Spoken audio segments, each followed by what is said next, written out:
आप देख रहे हैं इंडिया टाउन न्यूज, भारत की बात। नमस्कार, आप देख रहे हैं इंडिया टाउन न्यूज और मैं हूं आपके साथ सुधीर मिश्रा। स्वागत है आपका हमारे खास बुलेटिन राजधानी सरकारधानी में, जहां हम आपको छत्तीसगढ़ की महत्वपूर्ण खबरों से रूबरू कराएंगे। तो चलिए बुलेटिन की शुरुआत करते हैं, लेकिन उससे पहले एक नजर आज की हेडलाइंस पर। छत्तीसगढ़ सरकार का ऐतिहासिक कदम, शासकीय विद्यालयों में सुधार की पहल, राज्य भर में लागू होगा शिक्षा गुणवत्ता अभियान।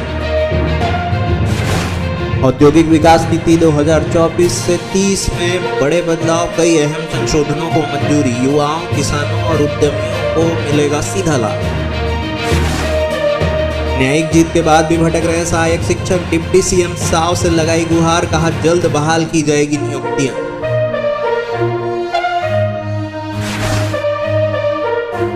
प्रदेश के कई स्कूल में 60% से ज्यादा बच्चे फेल, अब प्राचार्यों और शिक्षकों पर कार्रवाई की तैयारी, जिले के शिक्षा अधिकारी भी निशाने पर। जब ट्रैफिक जाम में फंसे वित्त मंत्री ओपी चौधरी, तब कार्यकर्ता की एक्टिवा पर बैठकर पहुंचे अपने बंगले, यात्रा में सैनिक परिवार शामिल हुए। खनिज सचिव पी दयानंद ने ली कलेक्टरों की बैठक, कहा अवैध खनन और परिवहन पर सख्ती से की जाएगी कार्रवाई, प्रधानमंत्री आवास योजना को लेकर भी दिए दिशा निर्देश। 31 मार्च 2026 तक भारत का नक्सल मुक्त होना तय, केंद्रीय गृह मंत्री शाह ने सुरक्षा बलों की सराहना की, सीएम बोले लाल आतंक के विरुद्ध निर्णायक विजय। बस्तर में सड़क निर्माण गड़बड़ी, डिप्टी सीएम ने ली बैठक, कहा नक्सलवाद और भ्रष्टाचारवाद समाप्त होगा।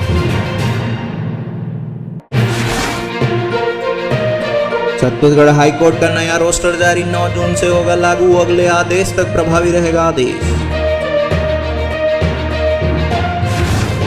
5वीं शांति वार्ता की अपील पर गृह मंत्री का तीखा जवाब, कहा जो दर्द में कभी खड़े नहीं हुए उनसे बातचीत नहीं, वार्ता तभी संभव है जब माओवादी सामने हो। छत्तीसगढ़ सरकार ने प्रदेश में शासकीय विद्यालयों की शैक्षणिक गुणवत्ता में सुधार के लिए एक ऐतिहासिक निर्णय लिया है। मंत्रालय महानदी भवन में आयोजित मंत्री परिषद की बैठक में मुख्यमंत्री शिक्षा गुणवत्ता अभियान शुरू करने को मंजूरी दी गई, जो छत्तीसगढ़ में शिक्षा की संरचना और परिणामों को एक नई दिशा देगा। इस अभियान के तहत कक्षा शिक्षण की गुणवत्ता में सुधार पर विशेष फोकस रहेगा। शिक्षकों को प्रशिक्षित किया जाएगा कि वे आधुनिक शिक्षण विधियों, टेक्नोलॉजी के उपयोग और छात्र केंद्रित दृष्टिकोण को अपनाएं, जिससे सीखने की प्रक्रिया आनंददायक और प्रभावी हो। मुख्यमंत्री साय ने यह भी कहा है कि यह अभियान केवल शिक्षा विभाग का नहीं बल्कि पूरे समाज का दायित्व है। छत्तीसगढ़ सरकार का यह कदम शिक्षा को केवल पहुंच का विषय नहीं बल्कि गुणवत्ता का विषय भी बनता है। मुख्यमंत्री शिक्षा गुणवत्ता अभियान न केवल प्रदेश के लाखों विद्यार्थियों का भविष्य उज्जवल बनाएगा बल्कि शिक्षा के क्षेत्र में छत्तीसगढ़ को अग्रणी राज्य के रूप में स्थापित करेगा।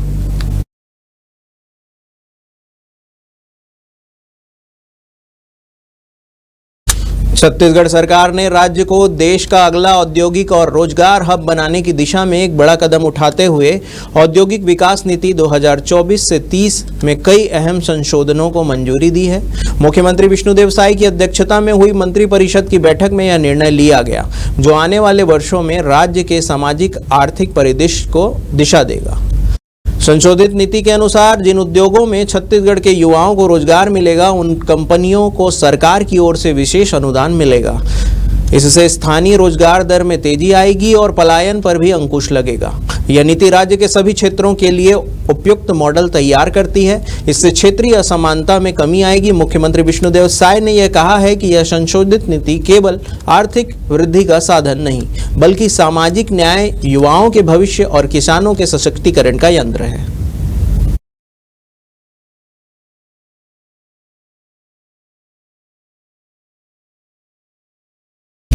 छत्तीसगढ़ में न्यायालय के आदेश की अवहेलना करना या कहे न्यायालय के आदेश को नजरअंदाज करना अब आम बात हो चुकी है। एसआई भर्ती, डीएड बीएड भर्ती विवाद में पहले भी देखा गया है कि किस प्रकार कोर्ट के निर्देश का सही समय सीमा पर राज्य सरकार पालन करने से पीछे हटती आई है। ऐसा ही एक मामला नगरीय प्रशासन द्वारा शिक्षकों की नियुक्ति का है, जिसमें सहायक शिक्षकों को अकारण नौकरी से निकाल दिया गया। अब न्यायिक जीत हासिल करने के बाद भी शिक्षक अपनी बहाली के लिए दर दर भटक रहे हैं, क्योंकि सरकार कोर्ट का आदेश मानने में कोताही कर रही है। दरअसल उप मुख्यमंत्री एवं नगरीय प्रशासन मंत्री अरुण साव से मुलाकात करने प्रदेश भर के विभिन्न जिलों से सहायक शिक्षक पहुंचे थे। ये शिक्षक पूरे प्रक्रिया के तहत 2014 में निगम स्कूलों में नियुक्त किए गए थे, जिन्हें महज 50 दिन के अंदर बिना कारण निकाल दिया गया। हाईकोर्ट और सुप्रीम कोर्ट से अपने पक्ष में फैसला होने के बाद भी ये आज बेरोजगार हैं। साव से मुलाकात कर सभी ने 15 अप्रैल 2025 में जो फैसला सुप्रीम कोर्ट ने दिया है उसके अनुसार उनकी नियुक्ति करने की मांग की है।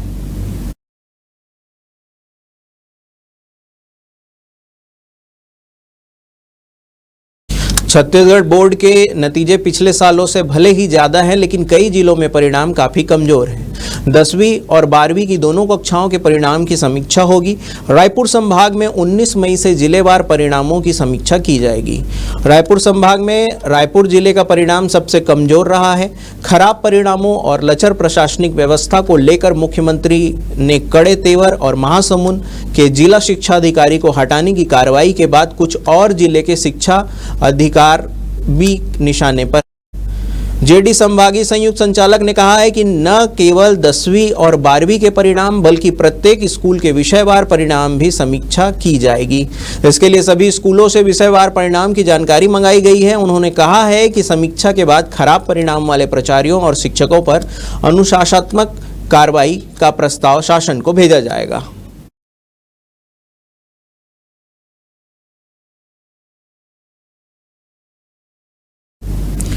राजधानी रायपुर में भाजपा की ओर से आयोजित तिरंगा यात्रा के दौरान एक दिलचस्प नज़ारा देखने को मिला।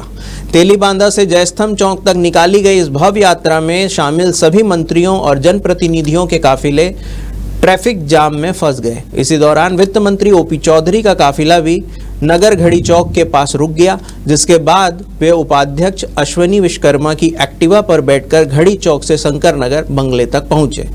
आपको बता दें कि यह तिरंगा यात्रा हाल ही में पहलगाम में हुए आतंकी हमले के जवाब में भारतीय सेना द्वारा चलाए गए सफल ऑपरेशन सिंदूर के सम्मान में निकाली गई थी। इस यात्रा में मुख्यमंत्री Vishnudeo Sai, deputy CM Arun Sao, cabinet मंत्री, सांसद, विधायक, बड़ी संख्या में पदाधिकारी और कार्यकर्ता समेत सर्व समाज, साधु संत और सैनिक परिवार शामिल हुए थे।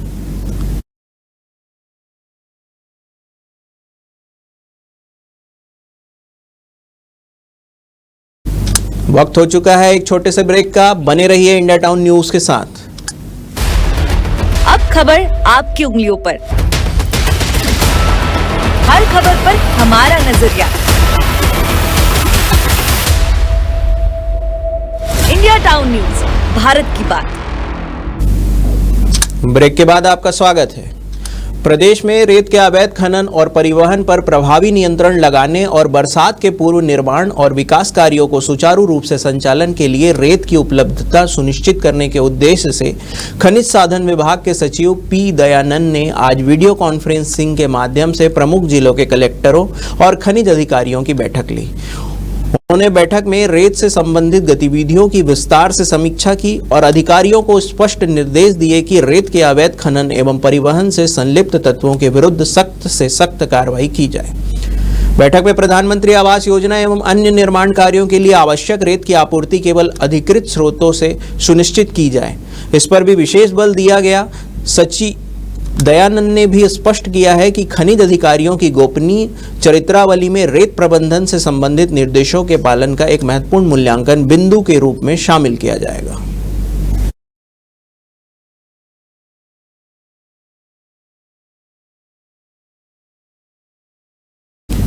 नक्सल उन्मूलन अभियान को निर्णायक मोड़ पर ले जाते हुए छत्तीसगढ़ तेलंगाना सीमा पर नक्सल विरोधी ऑपरेशन सफलतापूर्वक संपन्न हुआ। केंद्रीय गृह मंत्री अमित शाह और मुख्यमंत्री विष्णुदेव साय ने इस ऐतिहासिक सफलता पर सुरक्षा बलों को बधाई दी है। मुख्यमंत्री साय ने इस निर्णायक उपलब्धि को नक्सल मुक्त भारत की दिशा में एक ऐतिहासिक कदम बताया है। केंद्रीय गृह मंत्री अमित शाह ने कहा है कि इस ऑपरेशन में सुरक्षा बलों का एक भी जवान शहीद नहीं हुआ है, जो हमारी रणनीति, समन्वय और शौर्य का प्रमाण है। उन्होंने सीआरपीएफ, एसटीएफ और डीआरजी के जवानों को खराब मौसम और कठिन भूगोल के बावजूद दिखाए गए अदम्य साहस और अनुशासन के लिए बधाई दी। वहीं सीएम साय ने जवानों की सराहना करते हुए कहा कि लाल आतंक के विरुद्ध चल रही इस निर्णायक लड़ाई में हमारे वीर जवानों ने विषम परिस्थितियों में पूरी बहादुरी से नक्सलियों का सामना किया है। उनके अदम्य साहस, धैर्य और पराक्रम को मैं नमन करता हूं।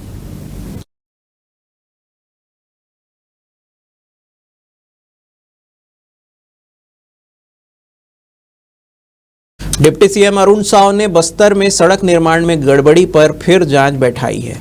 इस दौरान डिप्टी सीएम अरुण साव ने कहा है कि बस्तर में नक्सलवाद और भ्रष्टाचारवाद साथ साथ समाप्त होगा। विकास भी होगा साए साए और कार्रवाई भी होगी साए साए।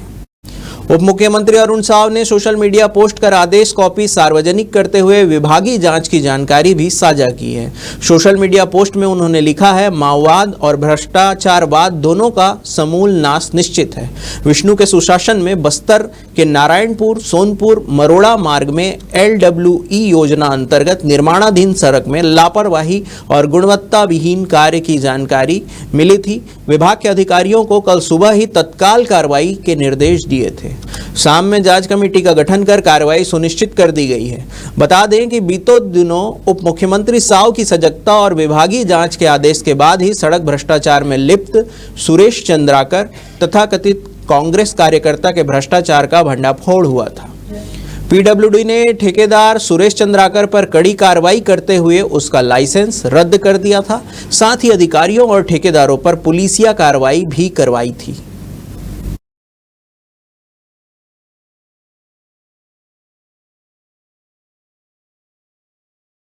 छत्तीसगढ़ हाईकोर्ट का नया रोस्टर जारी किया गया है जो 9 जून से प्रभावी होगा।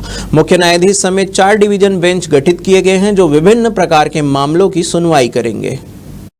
नए रोस्टर के तहत सभी writ, public interest litigation, PIL, tax, आपराधिक और सिविल अपीलें डिवीजन बेंच को सौंपी गई है। इसके अलावा 14 सिंगल बेंच को धारावार और वर्षवार केस सौंपे गए हैं। विशेष प्रकार के मामले जैसे पॉस्को, SC/ST एक्ट और याचिकाएं विशेष पीठ को आवंटित की गई है। मुख्य न्यायाधीश ने इस नए रोस्टर का आदेश जारी किया है जो अगले आदेश तक प्रभावित रहेगा।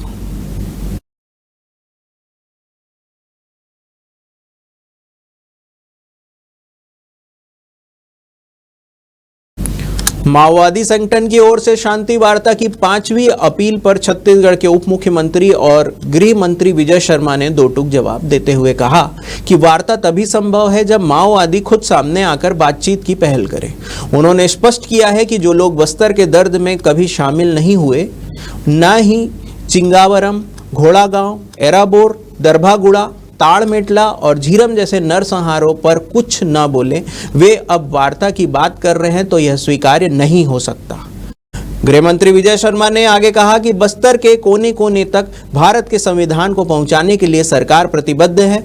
बस्तर के कोने कोने तक, पूरे छत्तीसगढ़ के कोने कोने तक विकास की गंगा बहाने के लिए छत्तीसगढ़ की विष्णुदेव साय सरकार प्रतिबद्ध है। गृह मंत्री अमित शाह के मार्गदर्शन किया है। उन्होंने संकल्प लिया है कि उस पर हम सब मिलकर कार्य करेंगे।